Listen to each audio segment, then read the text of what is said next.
അസ്സലാമു അലൈക്കും വറഹ്മത്തുള്ളാഹി. അൽഹംദുലില്ലാഹ്.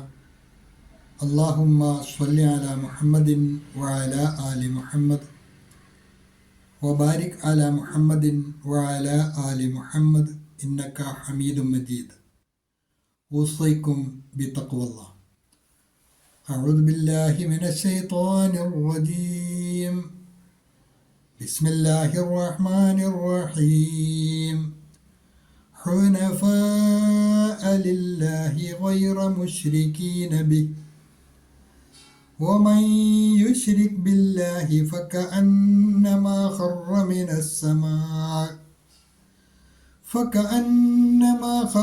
من السماء فتخطفه الطير أو تهوي به الريح في مكان سحيق. അൽ-ബസീറ ഖുർആൻ പഠനവേദിയിലേക്ക് ഹൃദ്യമായ സ്വാഗതം. പ്രിയ സഹോദരന്മാരെ, സഹോദരിമാരെ, വിശുദ്ധ ഖുർആൻ 22-ാം അധ്യായം സൂറത്തുൽ ഹജ്ജിലെ 31-ാമത്തെ ആയത്താണ് തുടർന്ന് നമുക്ക് പഠിക്കുവാനുള്ളത്. അതിലെ ആദ്യ ഭാഗം ആണ് ഇന്നത്തെ ക്ലാസ്സിൽ ഉൾപ്പെടുത്തിയിട്ടുള്ളത്. ഈ ഭാഗത്തിൻ്റെ പ്രത്യേകത ഇത് 30-ാമത്തെ ആയത്തിലെ വിഷയത്തിൻ്റെ തുടർച്ചയാണ് എന്നുള്ളതാണ്. അപ്പം അതുകൊണ്ട് തന്നെ 30-ാമത്തെ ആയത്തിൻ്റെ ഭാഗമായിട്ട്, അതല്ലെങ്കിൽ ആ വിഷയത്തിൻ്റെ ഭാഗമായിട്ടാണ് ഈ ആയത്തിലെ ആദ്യ ഭാഗം നാം മനസ്സിലാക്കേണ്ടത്. ഇന്നത്തെ പാഠഭാഗത്തിൽ വരുന്ന പദങ്ങളും പാരായണവും ആദ്യമായി പഠിതാക്കൾ ശ്രദ്ധിക്കുക.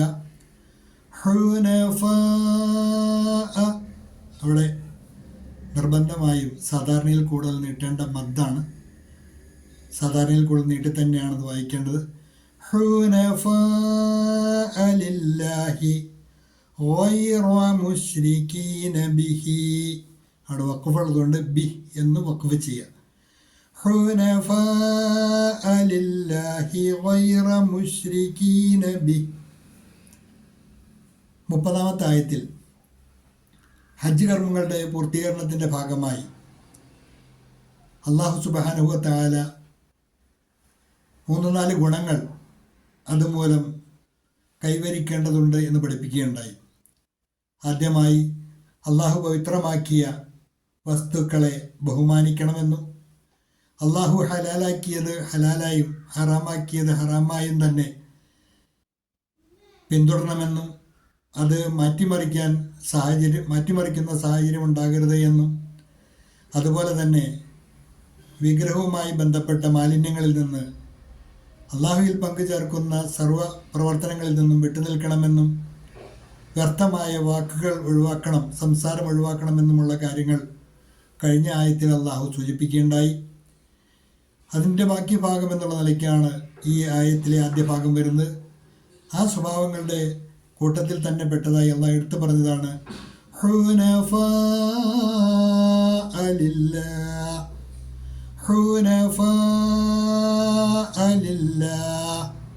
അള്ളാഹുവിലേക്ക് നിങ്ങൾ ഋജുമാനസരായിരിക്കണം. അതായത് വക്രതയില്ലാത്ത മനസ്സിൻ്റെ ഉടമകളായിരിക്കണം നിങ്ങൾ. യാതൊരു വിധത്തിലുള്ള കളങ്കവും മനസ്സിനെ ബാധിക്കരുത്. വിശിഷ്യ ശിർക്കുമായി ബന്ധപ്പെട്ട യാതൊരു പ്രവർത്തനങ്ങളും നിങ്ങളിൽ നിന്ന് വന്നു പോകരുത്. എങ്ങനെയാണ് അള്ളാഹുവിലേക്ക് ഋജുമാനസ്ഥരായി നിലകൊള്ളേണ്ടത്? അവനോട് യാതൊന്നും പങ്കുചേർക്കാത്ത അവസ്ഥയിൽ അങ്ങനെ ആയിരിക്കണം നിങ്ങൾ. അവനോട് യാതൊന്നും പങ്കുചേർക്കാത്തവരും ആയിരിക്കണം നിങ്ങൾ.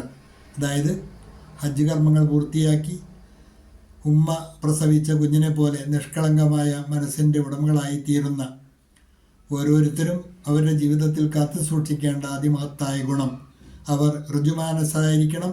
ഒരു വക്രതയും മനസ്സിലുണ്ടാകാൻ പാടില്ല. വിശിഷ്യ അള്ളാഹുവിനോട് ഒരർത്ഥത്തിൽ ഒന്നിനെയും പങ്കുചേർക്കാത്തവരായിരിക്കണം നിങ്ങൾ എന്ന് അള്ളാഹു ഗൗരവപൂർവ്വം പരിചയപ്പെടുത്തുന്നു. ഈ ആയത്തിൻ്റെ ആദ്യ ഭാഗത്ത് വരുന്ന ഇത്രയും ഭാഗമാണ് ഇന്നത്തെ പാഠഭാഗത്തിലുള്ളത്. ഇത് തൊട്ടു മുന്നിലുള്ള ആയത്തുമായി ബന്ധപ്പെട്ട ഭാഗമായതുകൊണ്ടാണ്, ആ വിഷയം തൊട്ടു മുന്നിലെ ആയത്തുമായി ബന്ധപ്പെട്ടതായതുകൊണ്ടാണ് അവിടെ വഖഫ് നൽകിയിരിക്കുന്നത്. അത്രയും ഭാഗമാണ് ഇന്നത്തെ പാഠഭാഗത്തിൽ നമുക്ക് പഠിക്കുവാനുള്ളത്. ഹുനഫാഅ ലില്ലാഹ്, ഋജുമാനസരായി, അതായത് വക്രതയില്ലാത്ത മനസ്സിൻ്റെ ഉടമകളായി അള്ളാഹുവിലേക്ക് തിരിഞ്ഞവരും. Inclining to Allah alone, that is worshipping none but Allah. That is worshipping none but Allah. अल्लाह के लिए पूरे एकनिष्ठ होकर, अल्लाह के लिए पूरे एकनिष्ठ होकर, ഗൈറ മുശ്രികീന ബി, അവനോട് യാതൊന്നും പങ്കു ചേർക്കാത്തവരും ആയിരിക്കണം നിങ്ങൾ. ഗൈറ മുശ്രികീന ബി, not associating anything with him, not associating anything with him, उसके साथ किसी को शरीक न करते हुए, उसके साथ किसी को शरीक न करते हुए. ഇത്രയുമാണ് ഇന്നത്തെ പാഠഭാഗത്തിലുള്ളത്. നന്നായി പഠിക്കുക. അള്ളാഹു അനുഗ്രഹിക്കുമാറാകട്ടെ. വാഖിറു ദഅവാന അനിൽ ഹംദുലില്ലാഹി റബ്ബിൽ ആലമീൻ. അസ്സലാമു അലൈക്കും വറഹ്മത്തുള്ളാഹി.